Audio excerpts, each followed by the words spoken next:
Well, this is chapter 20 of the Mystery of Cabin Island, and it is the last chapter where everything gets finished up. You'll remember that we now know that the man that worked for old Mr. Jefferson, John Sparewell, really was a thief and did steal the medals. And he wanted to make it right, but didn't get that taken care of before he died.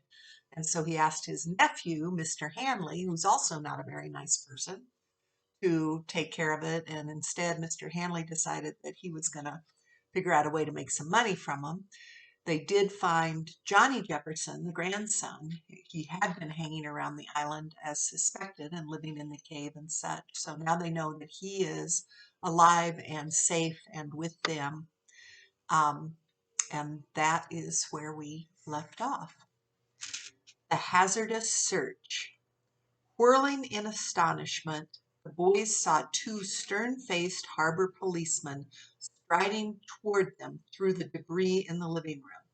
That's right, because at the very end where we left off, the police showed up and told them they were all under arrest. The Hardys recognized them as Lieutenant Daly and Officer Thorne. "We're taking you all into custody," barked Daly. "Where's the stolen ice boat?" At that moment Hanley appeared at the kitchen door. "What's going on?" he asked, then gasped at the sight of the policeman. Despite his injured leg, he bolted for the back door. Frank and Joe dashed forward and seized him. "Here's your thief, Lieutenant Daly," Joe said as they hustled the big man into the living room. The officer stared astonished upon recognizing the brothers. "The Hardys!" Daly exclaimed. "Didn't know you at first. You all look a little beat up." Joe introduced the others. "We've been roughing it and trying to solve a couple of mysteries." "They solved them too," Chet put in proudly.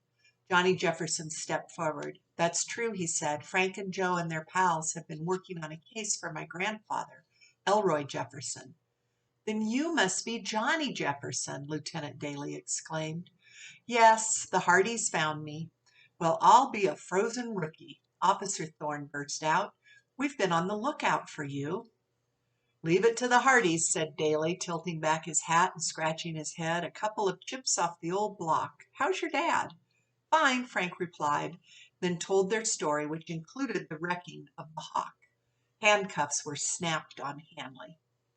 See, the Hawk was the Tad Knight's boat, and they reported it stolen. "You can't take me to jail," he argued. "I'm a sick man." "You'll be taken care of," Daly said firmly.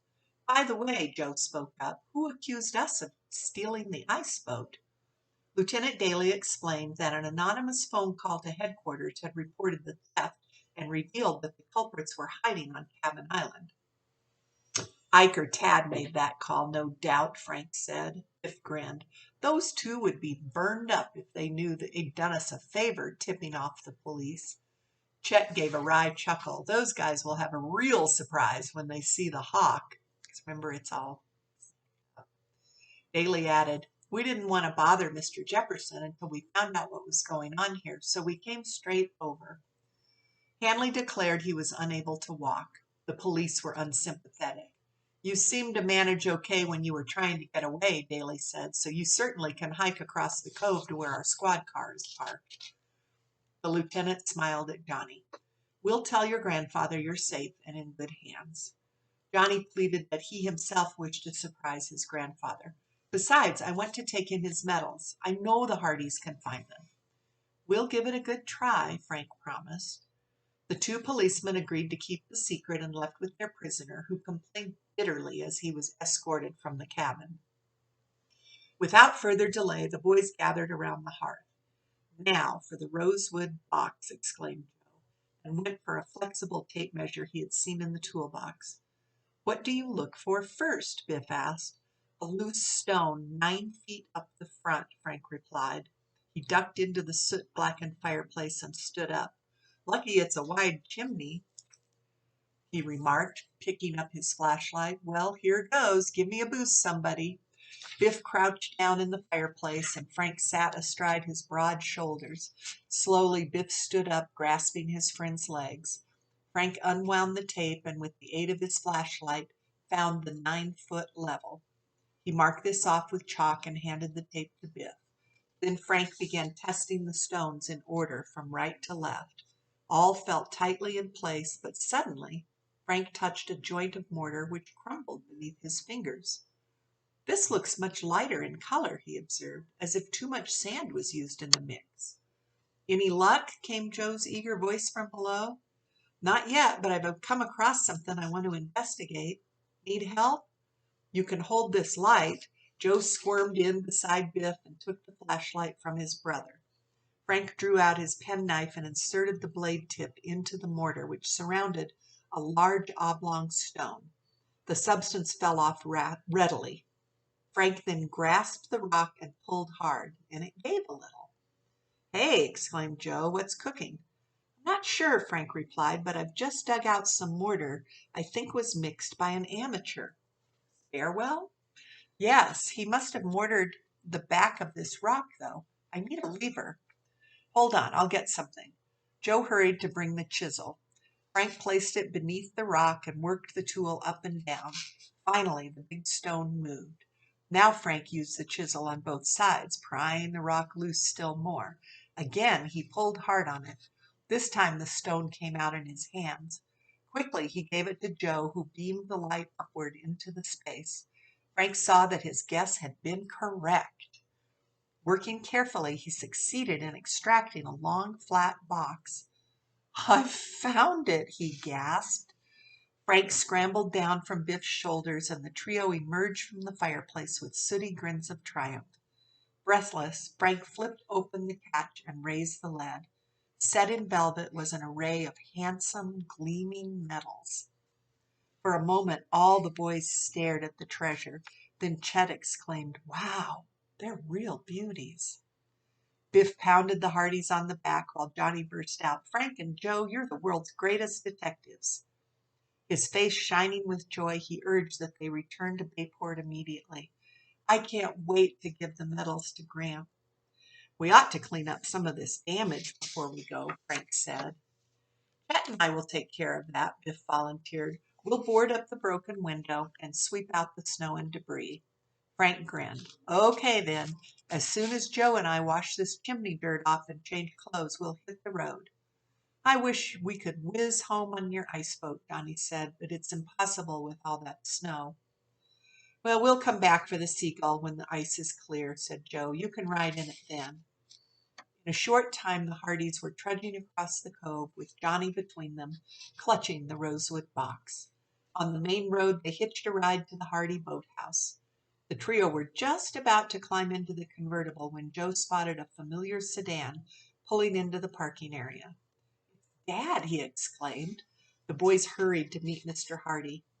The investigator smiled broadly upon being introduced to Johnny Jefferson and learning of the successful outcome of the Cabin Island mystery. "Great work!" he praised his son, and added, "I'll confess I've been uneasy ever since I sent that message and left you the note at home. So when I returned today, I decided to go to the island even if I had to hike." "You were right, Dad, about Hanley. He was out to get us," Frank declared. "Where did you learn about him?" "I asked Chief Collig to brief me on the Christmas night break-in at Mr. Jefferson's," Mr. Hardy explained. "Shortly after you boys had left on your camping trip, the fingerprint report came back, so I hurried to the dock here, hoping one of your friends would give me a lift. Just then I saw an ice boat put in near our boathouse. I recognized the Nash and Carson boys aboard and soon realized the big blond man with them was Hanley. They were talking loudly about you and made some pretty nasty threats. They were gone before I could nab Hanley myself." "So you sent Mac Malone to warn us?" Joe said. "Right," his father replied. He had alerted Chief Collig and the Bayport squad and had been on the lookout for Hanley. "He was a crafty customer with that ice boat taxi," Mr. Hardy said, "and gave everybody the slip until you fellows nailed him." The famous detective also told the boys that just before leaving home he had received directly from Collig word of Hanley's arrest. The prisoner had made a formal confession to taking the Hawk, breaking into Mr. Jefferson's house, and scheming to steal the medals. He also admitted the attack on Joe, Mr. Hardy concluded. "What about Ike and Tad?" Frank asked. They won't be charged as accomplices, since they did not know what Hanley was up to, Mr. Hardy replied. But twice those two tried to wreck our boat, Joe said hotly, and they accused us of stealing the Hawk. I know, said Mr. Hardy, but both say they were only joking. Don't worry, the detective added with a grin. Chief Collig gave them a stiff lecture. They won't dare get out of line for a long time. Frank smiled. Anyway, they'll be too busy repairing their ice boat to make any more trouble. A short time later, the Hardys and Johnny stood at the front door of the Jefferson home. As Frank reached toward the doorbell, Johnny cried out, Wait, I can't go in. Gramp will be angry. No, he'll be happy to see you, Frank reassured the younger boy. Besides, you have a surprise for him, remember? Johnny gazed at the rosewood box he held tightly and smiled. You're right. Frank rang the bell. When Mr. Jefferson answered, he stared at his grandson incredulously. Johnny! The old man's voice rang with joy.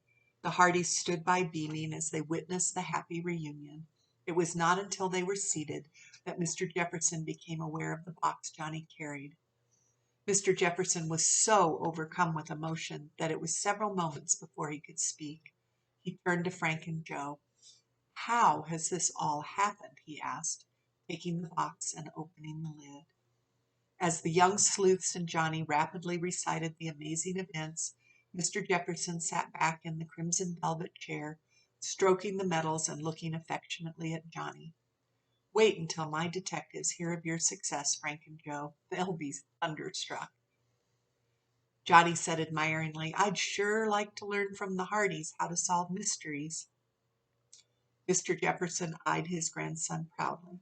I underestimated you, my boy. You've proved you can take care of yourself very well.